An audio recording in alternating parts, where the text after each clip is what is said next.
Voilà, gloire à Dieu. Le groupe musical va aller s'asseoir tranquillement. Et vous asseyez tranquillement. Voilà. Bon, je demanderai à ceux qui mettent la fumée là. C'est dans la véranda de l'enfer, il y a fumée comme ça. Voilà, donc comme on n'est pas dans la véranda de l'enfer, vous enlevez ça là tranquillement. Voilà, qu'on s'entende bien. Il ne faut pas de subterfuges inutiles. Ça, c'est inutile. Ça, c'est boîte de nuit. Nous, on est dans boîte de jour. Donc, voilà. Enlevez ça là et puis on est tranquille. Gloire à Dieu. Gloire à Dieu. Voilà. Je vais vous donner un message bonus. Quand on dit bonus, ça veut dire que c'est bon, non? Dans bonus, il y a bon. Il y a un plus là-dedans. Gloire à Dieu. On dirait que votre climatiseur là, ne marche pas sur la chair aujourd'hui.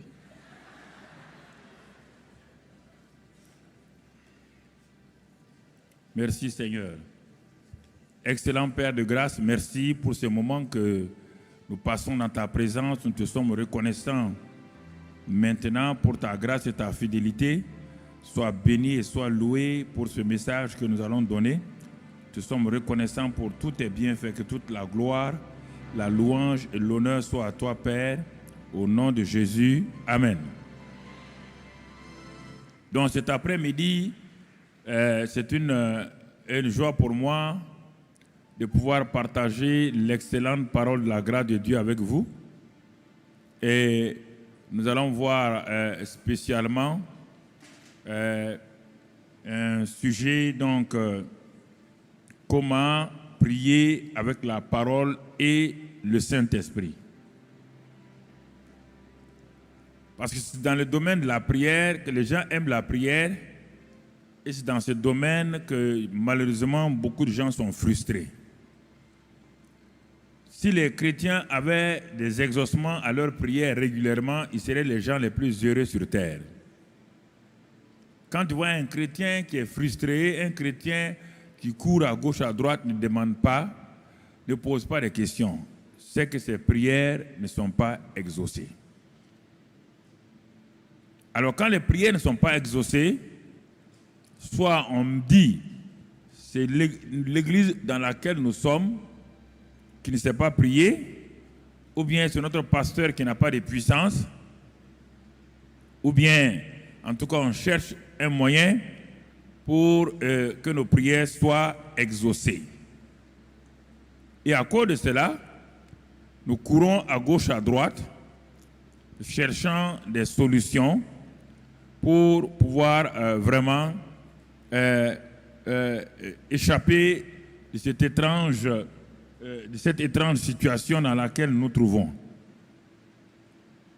Alors, cet après-midi, je voudrais tout juste, point par point, nous allons avoir une exhortation. Nous allons avoir ensuite un temps de prière et aussi un temps de proclamation que nous allons voir, et sur la base simplement que activons notre destinée en Christ. Écoutez-moi très bien.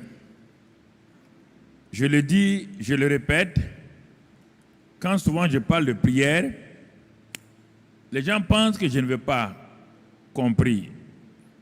Je le dis et je le répète, nous avons la première tour de prière dans tout le monde francophone.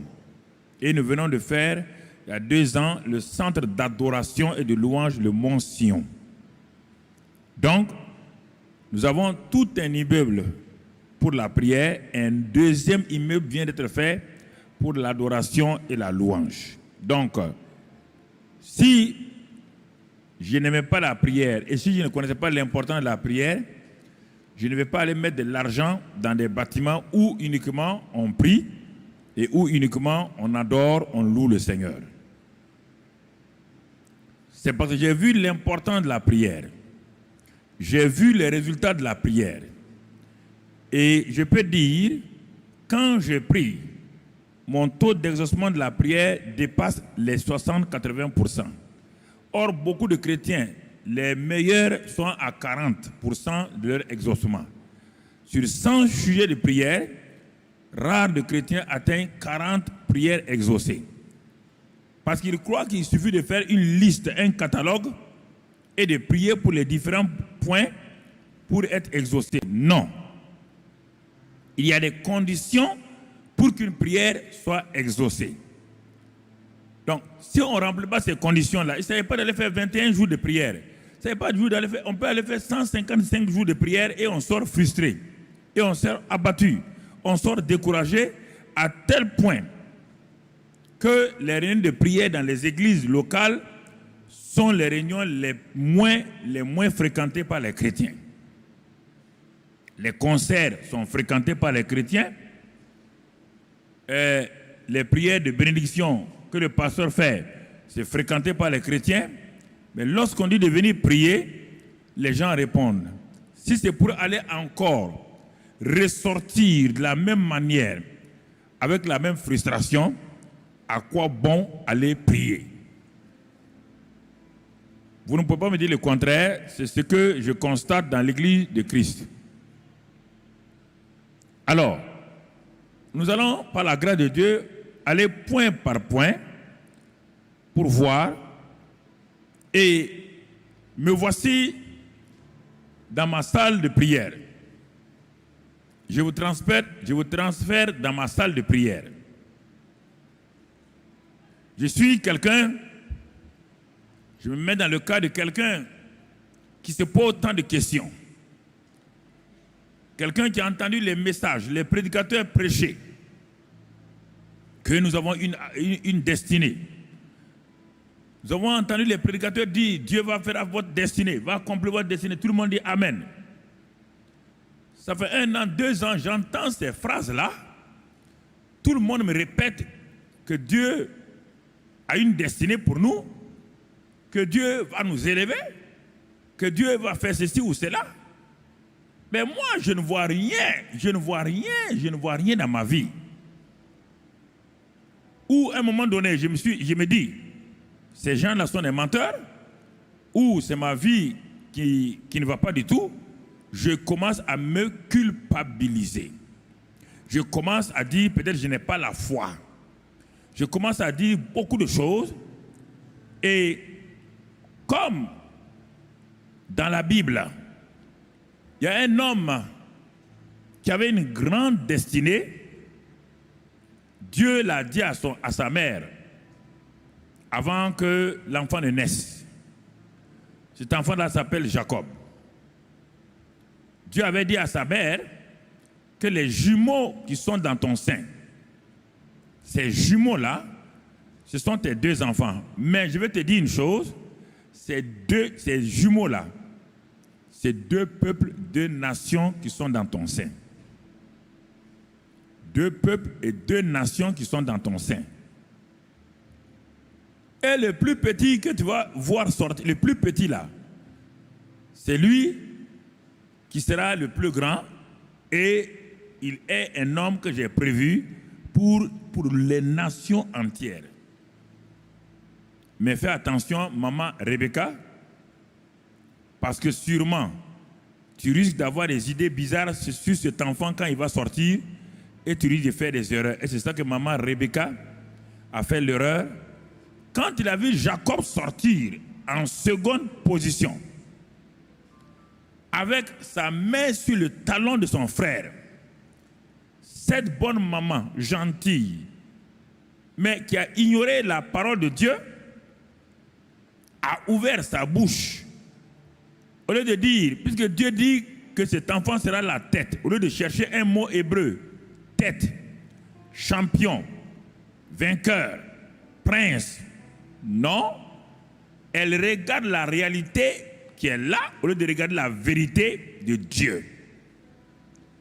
Et dans cette réalité-là, l'enfant qui tenait le pied de son frère n'est qu'un simple escroc, un simple bandit, un simple usurpateur. Elle n'a pas cherché loin, elle a appelé Jacob. Le ciel dit, ce n'est pas possible.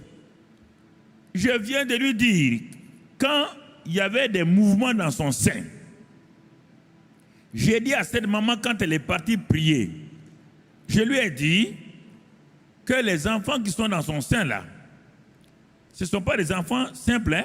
Ce ne sont pas des jumeaux simples.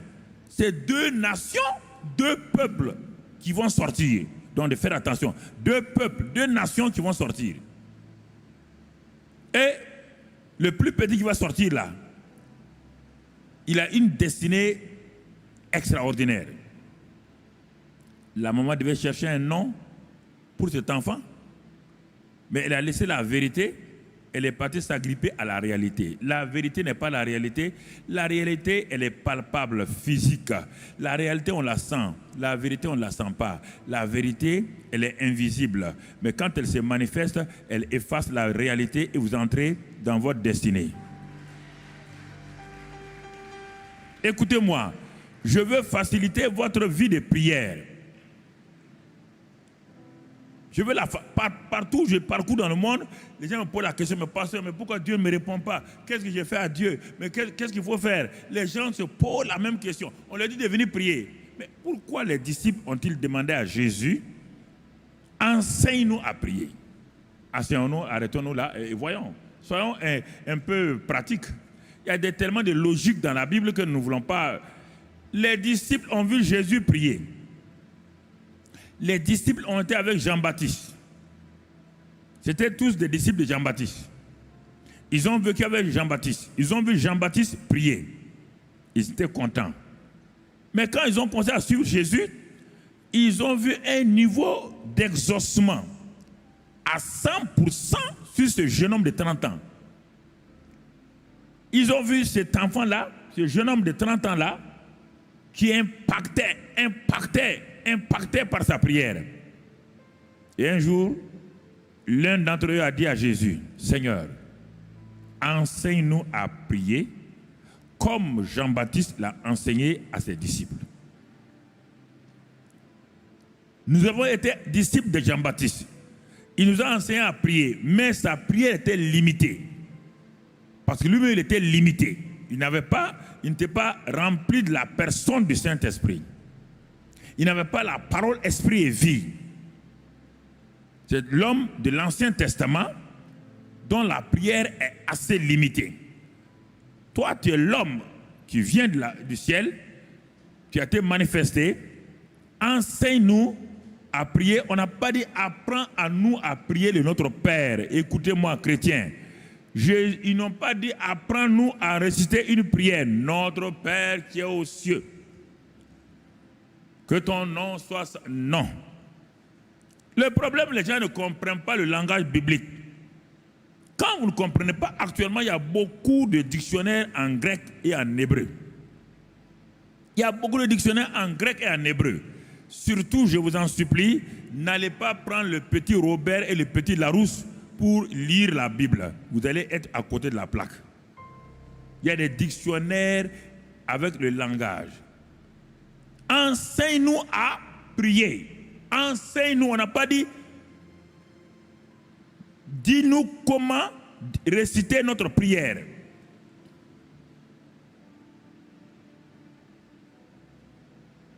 Et c'est ainsi que Jésus a commencé avec la prière d'importunité. Tout de suite, il a commencé la prière d'importunité, un premier enseignement.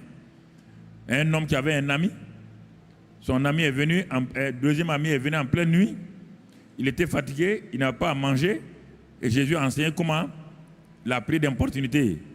Et puis il a enseigné le B.A.B.A., l'école primaire de la prière. Demandez, vous recevrez. Le lycée, cherchez, vous trouverez. L'université, frappez, l'on vous ouvrira. Ah, tout de suite, il a enseigné, lisez dans Luc. Mais plus tard, il va plus loin. Il va prendre la prière persévérante de la veuve. Jésus est en train de les enseigner pratiquement qu'est-ce qu'est la prière. Ce n'est pas des mots, ce n'est pas des mots, ce n'est pas des agitations, ce n'est pas courir à gauche, à droite. Non, non, non, non, non, non, non, non, non. Non. La veuve a été exaucée. La prière peut être comme quelque chose, comme la veuve, le juge a dit à la veuve, elle va me casser la tête.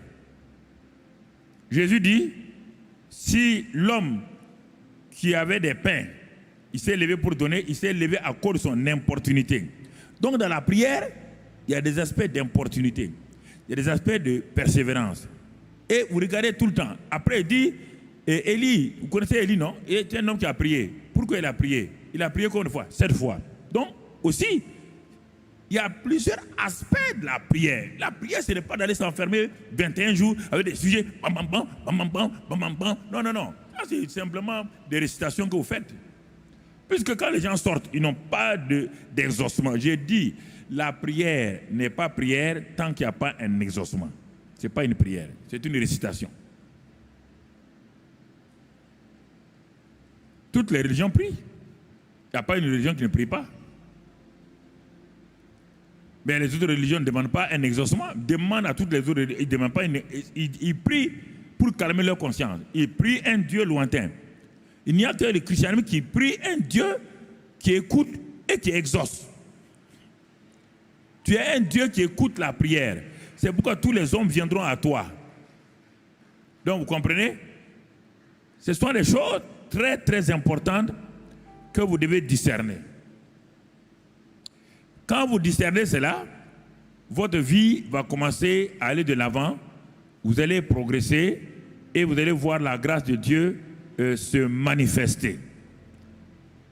Alors, quand on regarde toutes ces choses-là, quand on regarde l'Ancien Testament, comme je viens de le dire, et ensuite les disciples qui ont demandé à Jésus, enseigne-nous à prier, et quand on regarde tout cela, et on revient à Jacob, maintenant que cet enfant est né, et que sa maman a prononcé une parole négative sur sa vie, qu'est-ce qui va se passer? Les paroles de la maman ont suivi l'enfant pendant plus de 20 ans. Dès qu'on l'appelle Jacob, quand il répond, ça veut dire escroc. Dès qu'on l'appelle Jacob, c'est-à-dire on le dit, nous on dit Jacob, c'est-à-dire dans le langage on dit usurpateur. Quand il dit oui, son identité est en train d'être formée en usurpateur. Tout ce à quoi tu réponds, c'est ça que tu deviens. Écoutez-moi très bien. C'est pourquoi un autre jeune homme qui s'appelle Jabet, sa mère lui a donné ce nom mauvais, méchant. Quand son père l'appelait Jabet, quand il disait oui, son identité se formait autour de ça jusqu'à ce qu'il se révolte et qu'il fasse une prière extraordinaire. Regardez la prière de Jabet. Elle est courte, mais elle est précise. Regardez comment Dieu l'a exaucé, Dieu l'a sorti de cette situation. La prière, ce n'est pas, frère, ce n'est pas des efforts qu'on fait. C'est une relation entre un homme de la terre et le Dieu du ciel à travers le Saint-Esprit. Si tu n'es pas sûr que le Saint-Esprit transmet ta prière au siège, mon frère, ça veut dire que ta prière n'a pas dépassé ton plafond. Et si ta prière n'a pas dépassé ton plafond, sois sûr que tu seras un homme, une femme, donc frustré, qui sortira de ce temps de prière-là avec la frustration. Avec la frustration. Et dans nos églises, on convoque les gens pour la prière, c'est bien. On ne demande pas de convoquer. On demande d'enseigner la prière. Il faut d'abord enseigner la prière. Et ensuite, les gens vont prier. Ce n'est pas en priant que les gens vont apprendre à prier. Pas vous ne savez pas, vous le savez ou bien vous le savez vous-même. La première fois, si je vous pose la question, quand vous êtes entré dans une église, la première fois que vous avez entré dans une église, vous êtes assis entre deux personnes. et le pasteur s'est levé et dit, bon, on va prier. Dites-moi, est-ce que vous étiez à l'aise? Étiez-vous à l'aise? Honnêtement, étiez-vous à l'aise? Pourquoi? Tu viens du monde, tu ne sais pas comment on prie. Tu es converti, tu viens t'asseoir parmi des gens qui semblent être des initiés de la prière. Et un pasteur vient, il dit, bon, levez-vous, on va prier. Toi, tu es là, tu es un nouveau converti, tu ne sais même pas comment on prie. On dit de prier. Bon, la première chose que tu vas faire, c'est d'écouter ton voisin. Tu écoutes le voisin, il n'a jamais appris à prier. Il est comme toi, mais simplement il est en avance sur toi, mais comme un mauvais prieur. Bon, tu entends cette pauvre femme-là qui dit oui, alléluia, papa. Ah bon, c'est comme ça qu'on prie. Et tu écoutes le voisin de gauche. Lui, il dit, Seigneur, aie pitié de nous. Aie pitié de nous. Donc, quand tu sors là-bas, la prière c'est quoi? Aie pitié de nous. Aie pitié de nous. Aie pitié de nous. Aie pitié de nous. C'est le problème. C'est pourquoi l'enseignement est le moyen le plus sûr et certain d'enlever les voiles d'ignorance, les voiles d'échec, les voiles de défaite de la vie des gens.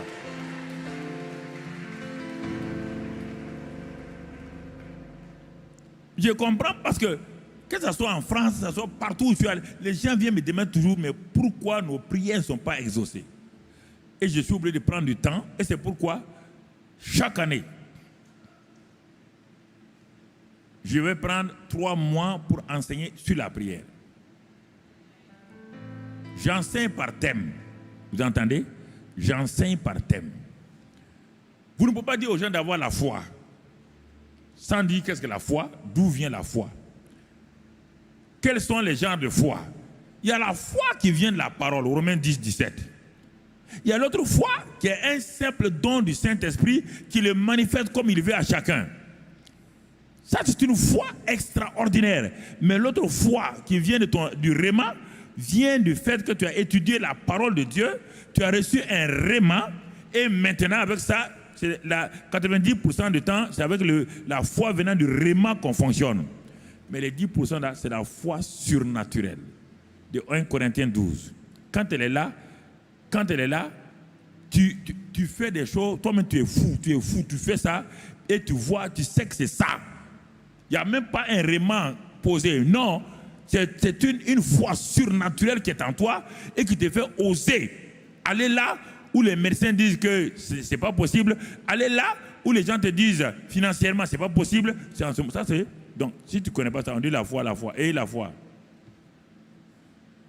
C'est comme si on dit un maître nageur qui se tient au bord de la piscine et une pauvre femme ou bien un homme en train de se noyer.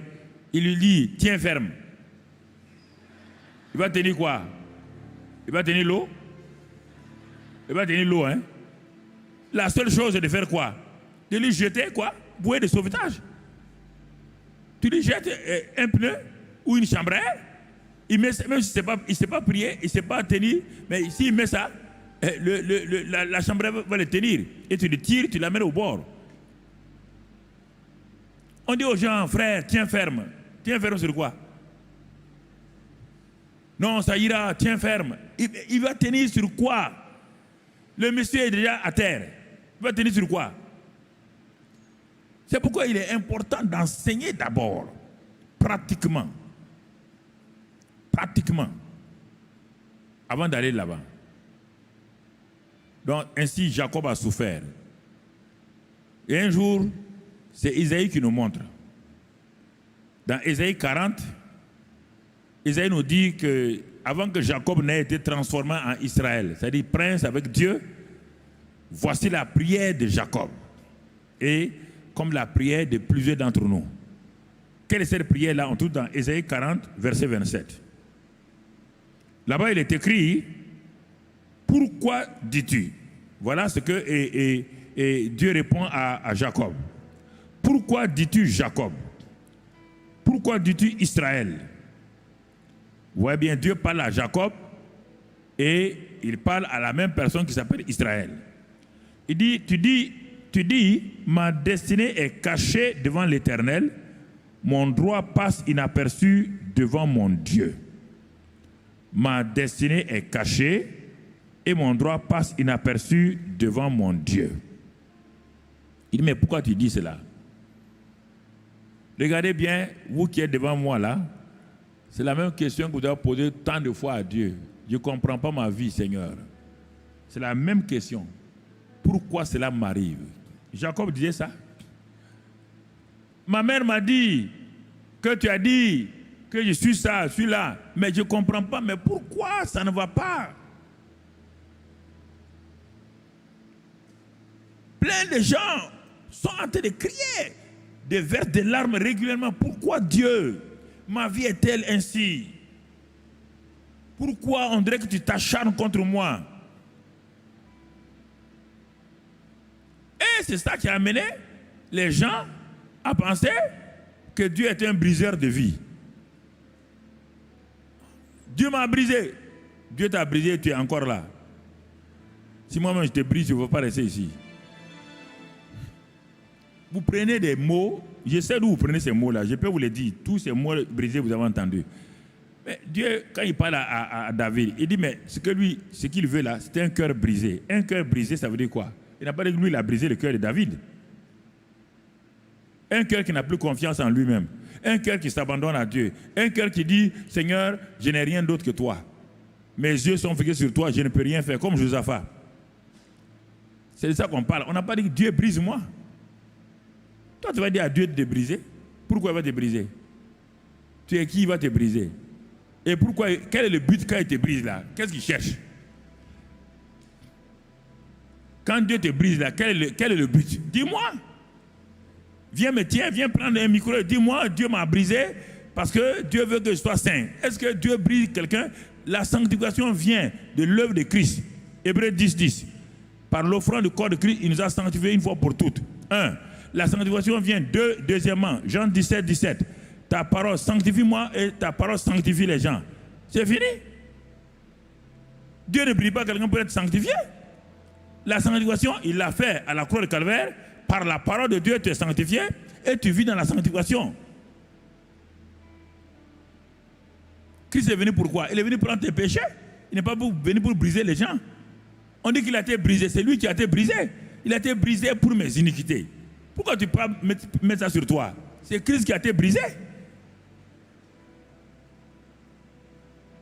Le manque de la connaissance de Dieu est terrible pour les chrétiens. Quand je les entends, ils se détruisent eux-mêmes par leurs paroles.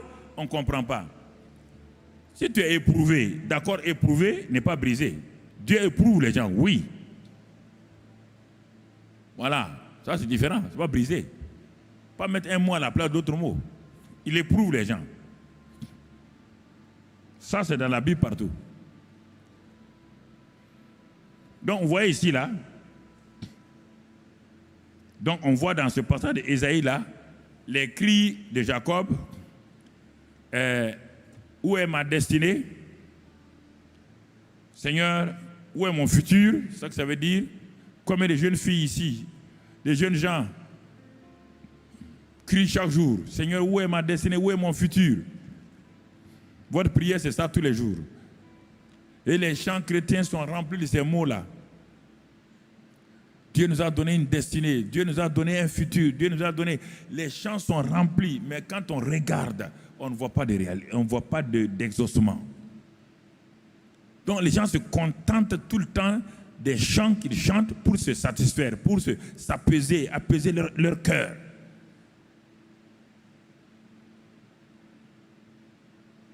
Quand un chanteur vient, il se lève et dit, oui, Dieu nous a donné Canaan. Tout le monde, alléluia. Quand ils sortent, où est Canaan? Où est Canaan? Où est Canaan? Mais vous me regardez comme ça. Regardez autour de vous, regardez partout, regardez vos camarades chrétiens qui ne vont même plus à l'église. Quand vous les appelez, ils disent non, eux ils ne vont plus à l'église, ils sont déçus. Pourquoi? Parce que non exaucement de prière. Et quand il vous regarde vous-même qui voulez témoigner là, il voit que vous n'avez pas une vie d'exaucement de prière. Il se dit, mais si toi-même tu n'as pas d'exaucement, on connaît ta vie, tu veux nous amener pour te suivre là-bas? Donc, c'est pourquoi, frères et sœurs, j'ai voulu m'arrêter parce que les 2 ou 3 messages que j'ai donnés, ça suffit largement pour le thème, mais j'ai voulu m'arrêter cet après-midi-là pour qu'on partage concernant les cris, Seigneur, où est ma destinée, où est mon futur, maintenant, comment à travers la parole et la connexion du Saint-Esprit, je peux avancer personnellement, moi-même, sans que je sois dirigé par un pasteur ou pas. C'est pourquoi je suis venu ici cet après-midi, simplement avec le guide pratique de prière, pour te montrer. Et simplement, le tome 1, tu vas voir, c'est avec ça que je vais te conduire dans ton temps de prière maintenant. Simplement. Je me mets à la place d'un chrétien. J'ai tout fait, je suis allé à gauche, j'ai fait des prières longues, j'ai fait des jeûnes, mais je suis frustré, ça ne va pas. J'ai recommencé des jeûnes longs, des jeûnes moyens, des jeûnes courts, toutes sortes de jeûnes, ça ne va pas. Rien ne change dans ma vie. Maintenant, on m'a dit que c'est les démons. J'ai pratiqué la démonologie, ça ne va pas. J'ai pratiqué la satanologie, ça ne va pas. Tout. Maintenant, je suis découragé. Dieu me dit, mon fils, moi, je n'ai pas bougé. Tu n'as pas vu dans Hébreux 4, verset 16, que je suis assis sur le trône de la grâce. Approchez-vous de ce trône-là de Dieu. Avec quoi? Simplement avec foi, avec assurance. Et je vous écoute, il dit, mais je n'ai pas bougé. Je suis assis sur le trône de la grâce. Je suis assis simplement sur le trône de la grâce. Mais je t'ai vu, toi, tu m'as déplacé, tu m'as mis sur le trône de la loi. Et le trône de la loi, on ne répond pas là-bas. On vérifie si tu es bon, tu n'es pas bon. Si tu n'es pas bon, on te châtie. Mais le trône de la grâce, c'est différent. Quand tu t'approches de moi, tu ne me vois pas comme un Dieu de grâce. Tu me vois comme un Dieu dur, un Dieu qui impose des choses aux gens. Et c'est pourquoi tu viens, oh Seigneur, tu vois, oh Dieu. Et il dit, mais pourquoi tu pleures? Mais pourquoi tu pleures? Est-ce que qui est assis sur le trône, c'est Satan ou c'est Dieu? N'as-tu pas lu dans Matthieu 6, mon fils te dire, entre dans le lieu secret, là où il y a ton père qui voit, qui te le rend. Il dit, ton père est là, il voit dans le lieu secret. Le lieu secret, c'est lorsque tu décides dans un salon, dans une des toilettes, n'importe où que tu as décidé, que c'est ton lieu secret, tu veux rencontrer Dieu, Dieu veut te rencontrer n'importe où. Mais sache qu'il est déjà là et qu'il va te le rendre. Et qu'il t'écoute, il est là. Mais en ce moment-là, ton attitude va changer. Pourquoi vous criez sur Dieu? Je vous pose la question. La prière que vous faites là, Jésus apparaît ici tout de suite là. Il y a quelqu'un qui va s'arrêter comme ça, dire comme ça. Je vous pose la question. Vous avez le courage de dire à Jésus maintenant, oh, Seigneur, on va prier, alléluia. Vous avez, même un ange apparaît ici. Tu vas faire ça? Il faut apprendre selon la Bible. Comment on prie selon la Bible. Ne suivez pas les gens pour suivre. Qui que ce soit. Je ne veux pas même que quelqu'un me suive. C'est important. Des choses qui ne fonctionnent pas. Regardons simplement. Je suis dans ma chambre, ou bien je suis un travailleur. Bon, il y a un break entre 13h, on nous dit bon, entre 13h et 14h. Au lieu que les gens, j'aille manger avec mes camarades, je cherche une petite salle là, j'ai mon livret de guide de prière, je me cache là-bas et je passe 30 minutes dans un temps de prière. Mais si je veux prier comme je prie à l'église, sûrement on viendra me chasser. On viendra me chasser. Mais alors, qu'est-ce que je dois faire? Je dois voir comment Dieu agit. Tu entends? Donc, je suis assis. Je commence par des petits cœurs. Des petits cœurs simplement.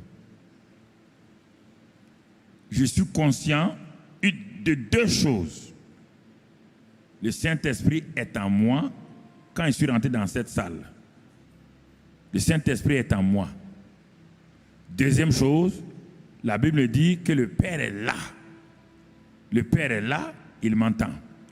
Donc, toute mon attitude de prière va changer. Car je suis devant un Dieu réel, qui est là, qui est présent, un Dieu tangible. C'est la parole de Dieu qui le dit. Je n'ai pas besoin que Dieu vienne. Dieu ne viendra pas, car lorsque je suis rentré, Dieu est rentré avec moi. Dieu n'est pas resté au dehors. Quand on va à la prière, on ne part pas pour prier Dieu. On va avec Dieu, et comme le Père est déjà là et que le Saint-Esprit est en moi, alors j'arrive, je suis conscient que Dieu est là. Voilà toute la différence. Si je ne suis pas conscient, je vais commencer à crier. Si je suis conscient, soit je suis à genoux, ou je suis sur ma face, ou je suis assis si j'ai mal au genou. Parce que si tu as mal au genou, tu te mets à genoux, tes genoux vont te prier et tu vas comprendre ta douleur. Tu vas te lever en 10 minutes. Il faut être à l'aise avec le Père. Comme ton enfant est à l'aise avec toi. Quand ton enfant s'approche de toi pour te prier, l'enfant saute sur tes pieds, tes jambes, l'enfant vient mettre sa tête sur tes pieds, l'enfant vient s'arrêter, il t'embrasse et tout. L'enfant parle comme cela. Quand on part prier Dieu, on va dans une attitude d'enfant. On ne va pas dans une attitude arrogante. On ne va pas pour montrer à Dieu que j'ai jeûné. Je suis au 5e jour. Dieu ne jeûne pas. Il ne déjeûne pas. Dieu, mon frère, ma soeur, ton jeûne n'inquiète pas Dieu. Ça n'influence pas Dieu. Dieu est Dieu avant ton jeûne. Il reste Dieu à part ton jeûne. Il reste Dieu après ton jeûne. Il ne change pas. Il n'y a aucune ombre de variation en lui. Aucune ombre de variation. Dieu ne change pas. On dit le Père est là. Matthieu 6:6. Le Saint-Esprit est en toi et tu vas dans la présence du Père. Le Saint-Esprit est en toi. Il dit qu'il est assis sur le trône de la grâce. Hébreux 4:16. Il dit approchons-nous avec un cœur sincère, avec assurance. La seule chose, qu'il n'y ait pas une mauvaise conscience en moi. C'est ça que le Père ne veut pas. S'il y a une mauvaise conscience en moi, j'ai beau prier 3 heures, je sortirai sans aucun exaucement. Parce que la Bible dit, si ton propre cœur te condamne, qu'est-ce que Dieu va faire? Si ton propre cœur te condamne, ton propre cœur va empêcher ta foi de s'exercer. Même si Dieu veut te donner quelque chose, tu ne l'auras pas. Donc c'est ça. Apprenons à prier par la parole et le Saint-Esprit. Et aujourd'hui, je suis un chrétien, j'ai entendu les pasteurs prêcher votre destinée. Vous avez une destinée, vous avez tant. Dieu fait de grandes choses, Dieu a fait tant. D'accord. Mais moi, je ne vois rien. Je ne vois rien. Ou je vais traiter le pasteur de menteur, ou à la fin, je vais croire que c'est moi qui ne vaux rien. Et les deux positions, résultat, pas d'exaucement. Alors, je m'assois. Peut-être j'ai quelques chants, des petits chœurs que je connais. Je les enlève de la 3e personne et je les mets à je parle à Dieu. Parce que le problème, quelqu'un rentre dans une salle, je prends quelques cantiques, il veut les chanter.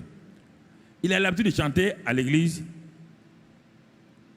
Il est assis sur son trône élevé. Et il va dans la salle où il prie là, il dit, il est assis. Dieu dit, il parle à qui? Qui il là? Non. tu rends le cantique personnel. Tu dis, tu es assis sur ton trône élevé. C'est ça. Tu le rends personnel. C'est entre toi, il est là, il est présent. Rends-le personnel.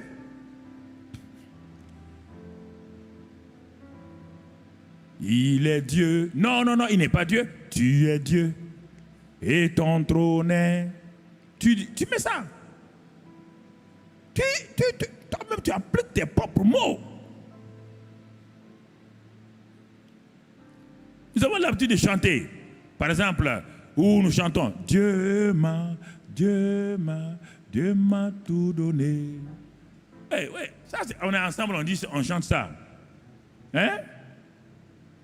Mais tu es là dans la présence du Père. Tu dis, oh Père, tu m'as tout donné. Tu m'as tout donné, car tu es fidèle. Oh Père, tu m'as tout donné. Tu m'as tout donné, car tu es fidèle. Jésus, tu m'as tout donné. Tu m'as tout donné, car tu es fidèle. Jésus, tu m'as tout donné. Tu m'as tout donné, car tu es fidèle. Commence à le louer. C'est entre toi et lui. Tu n'es pas dans une assemblée, tu entres avec ton papa. Parle-lui, sois content. Dis-lui que tu l'apprécies. Il n'y a point de Dieu comme toi. Il n'y a point de Dieu comme toi. Oh oui, j'ai dit, il n'y a point de Dieu comme toi. Il n'y a point de Dieu comme toi. Et le Saint-Esprit, tu vois déjà qu'en toi, il est en mouvement. Il est en mouvement. C'est ça. Jésus-Christ, je t'adore. Je te donne ma vie.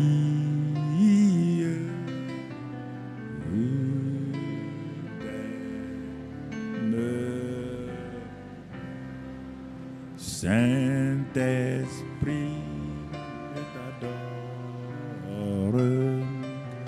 Je te donne ma vie. Je t'aime. Oh, Dieu le Père, Dieu le Père, je t'adore. Je te donne ma vie. Je t'aime tant. Alléluia, alléluia, alléluia, alléluia, alléluia.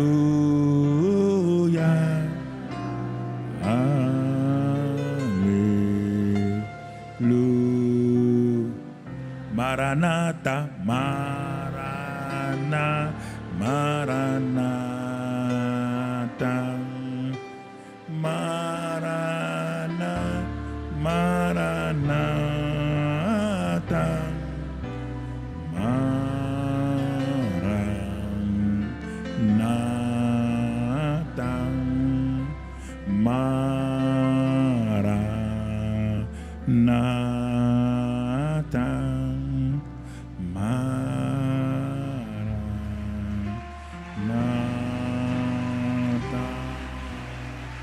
La présence du Saint-Esprit, le glorieux Saint-Esprit Quand on élève Jésus,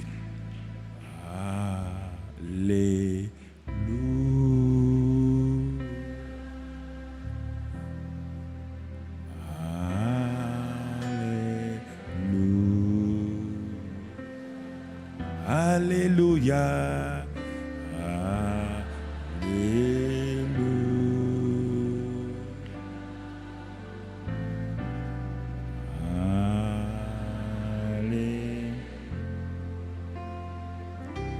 Jésus présent, Jésus présent, Jésus présent, Jésus présent, Jésus présent.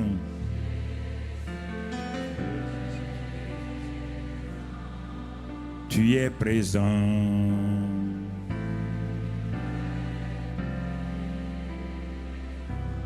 Tu es ici, tu es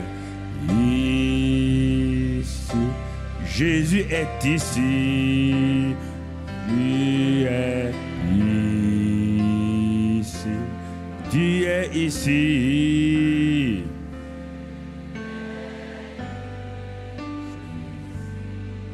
Tu es ici.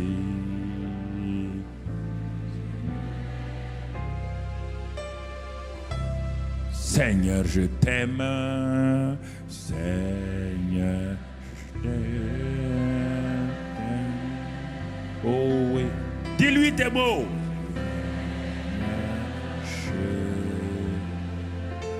Je t'adore.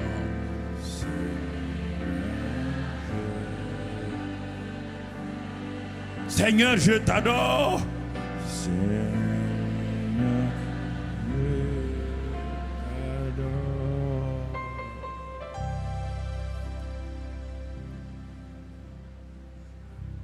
Indoro andabras kondaraida, iroko andoro kibaba bas kondoro yamba barenda. O yakaraba kandos kuri andabra bandos kuri de kiraba kandos kuri de kabando. Iroko bokoro indakri koroto koma mamangoro skin la raida. Ria koroskin da brohon man kandarasta koroskondo blarianda. Rita kababa kondos kuri andabraidos kuri la lainda. Oh, Gio kondos kuri akabando koros kuri kanda barahando yanda. Angoro yanda yudo yan babarai kondor skinda braida. Oh, kiri kandor hindimbro korboro da kendolor yanda braid koro yanda. Ongoros kondoro yanda yando mongondos kuri yanda braida. Lokoro kondobos kuri yanda braba andoro tokore kanda brogo bokoros kondo branda braido kondos kuri yanda. Mangara bokoros kuri yanda braidos kuri yanda braida. Oh, iya koro kondos kuri yanda barona baina.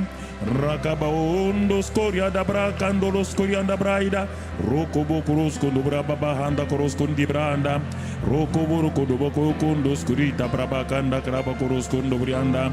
Rata karaba kondos kuri yanda braba hondos kurina. Ro kiribi kandolo do kraba kandolo inda branda. Rababa ondos korianda brado koros kondo brianda braina. Roko bokoros kondo briamba barada koros kondo ke bagandos korina makaraba kondos korinda braida handa reinda. Roko bokoro kombo korobos korianda braba koros konda brainda. Rabaka bokoro to go vikanda brata koros konda branda. Oh,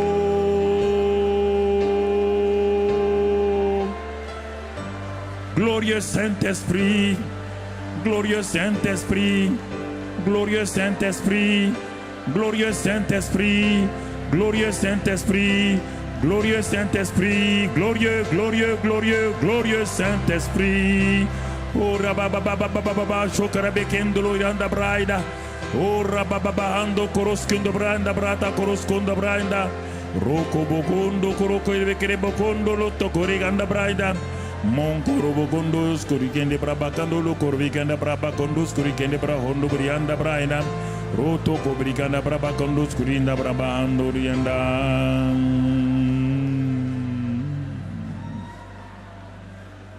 Oh, Alléluia. Jesus. Jesus. Jesus. Jesus. Jesus. Oh, Jesus, Jesus, Jesus, Jesus, Jesus. Oh, Alléluia. Uriam baba baraba kondolo soria baraida.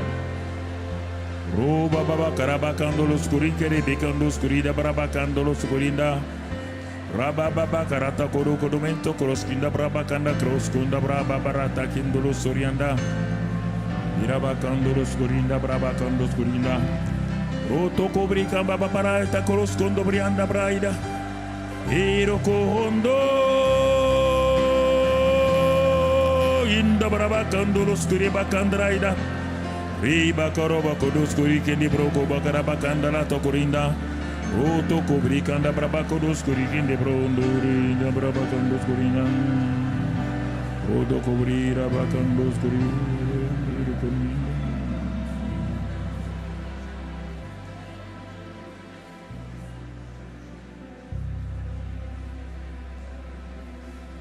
Alléluia. Amour, le Père est amour. Amour, le Fils est amour. Amour, l'Esprit Saint est amour. Amour, le Père est amour. Amour, le Fils est amour. Amour, le Saint est amour. Présent, le Père est présent. Présent, le Fils est présent. Présent, l'Esprit Saint est présent. Glorieux, glorieux, le Père est glorieux. Glorieux, le Fils est glorieux. Glorieux, l'Esprit Saint est glorieux. Vivant, vivant, le Père est vivant. Vivant, le Fils est vivant. Vivant, l'Esprit Saint est vivant.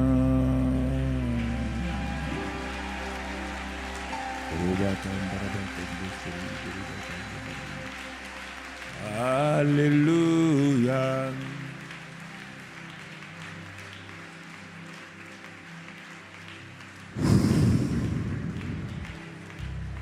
La présence